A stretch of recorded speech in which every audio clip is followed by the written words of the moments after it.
બનાસકાંઠાથી સમાચાર આવી રહ્યા છે કે જ્યાં પ્રાથમિક શાળાના શિક્ષિકા ચાલુ ફરજે અમેરિકા રહેવાના મામલે અત્યારે ઉહાપો મચ્યો છે અને આ સમગ્ર મામલે અત્યારે શિક્ષણ પ્રધાન કુબેર ડિંડોરે શિક્ષિકા માટે પ્રતિક્રિયા આપી। ચાલુ ફરજે વિદેશ રહેતી શિક્ષિકાની વિગતોનો અહેવાલ મેળવાશે। ફરજમાં ગેરહાજર રહી વિદેશ રહેતા જણાશે તો કાર્યવાહી કરાશે। અંબાજીની ઘટનામાં શિક્ષિકાની તપાસ કરાશે। ગેરહાજર રહી પગાર લીધો હશે તો પરત વસૂલ કરાશે। અંબાજીની પાંછા પ્રાથમિક શાળાના શિક્ષિકા ચાલુ ફરજે ગેરહાજર હતી તે મામલો સામે આવ્યા બાદ કુબેર ડિંડોરે આ પ્રતિક્રિયા આપી।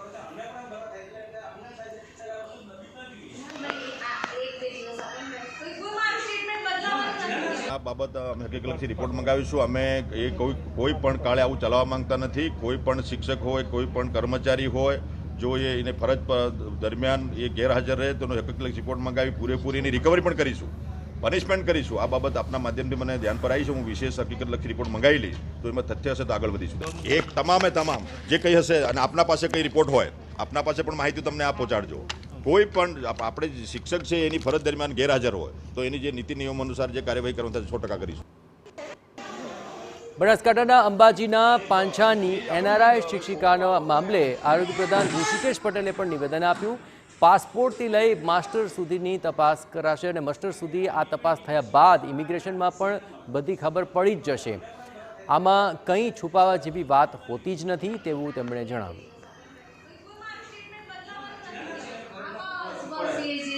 જો હાજરી પુરાઈ હોય તો એ તો પગલાં ને એના જે પાસપોર્ટ છે એના આધારે નક્કી થાય કે કેટલો સમય ત્યાં રોકાયા છે। અહીંયા પણ ઇમિગ્રેશનમાં ખબર પડે। એટલે આ તો કોઈ છુપાવવાળી બાબત જ નથી પેપર ડોક્યુમેન્ટ્સની। મેં નિયામક શ્રીને વાત કરી અને તમામ પ્રકારની માહિતી પ્રાથમિક બેઝ મંગાવી છે। ત્યારે 1 જાન્યુઆરી 2024થી એક પણ રૂપિયો પગાર આપવામાં આવ્યો નથી।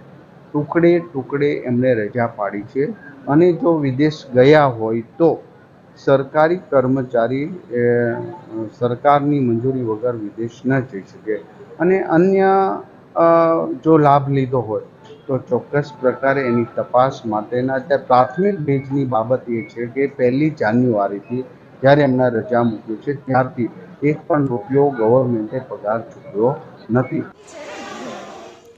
તો પાંછાની શિક્ષિકા ગેરહાજર મુદ્દે રાજકારણ ગરમાઈ રહ્યું છે અને શિક્ષણ રાજ્યપ્રધાન પ્રફુલ્લ પાનસેરિયાએ શિક્ષિકા અંગે નિવેદન આપ્યું કે 1 જુલાઈ 2024 પછી કોઈ પેમેન્ટ આપ્યું નથી અને જો આપ્યું હશે તો તેની તપાસ થશે।